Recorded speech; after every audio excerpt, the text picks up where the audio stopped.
আমার তখন বছর ১২-১৩ বয়স।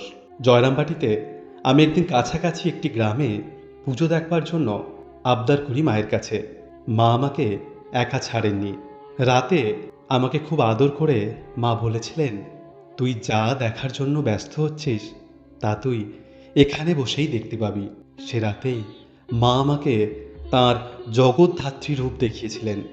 ভয়ঙ্করী নয়, বড় স্নিগ্ধ, বড় সুন্দর সে রূপ।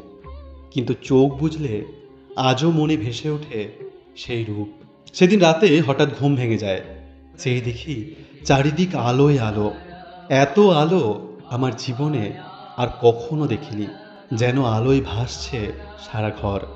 সে আলোয় বসে আছেন জীবন্ত মা, জগদ্ধাত্রী। কিন্তু মাকে কোথাও দেখলাম না। আমি ভয় পেয়ে মা মা বলে দরজা খুলে বাইরে এলাম। কোথাও মাকে দেখতে পেলাম না। আবার ঘরের মধ্যে ফিরে এলাম। দেখলাম মা যেমন শুয়েছিলেন তেমনি শুয়ে আছেন। ঘরের মধ্যে সে আলো আর নেই। মাকে ডাকলাম। মা উঠে বললেন, তুই দেখেছিস তো? আমি যা দেখেছি সব বললাম। মা মিষ্টি হেসে বললেন, যা দেখেছিস সব সত্যি।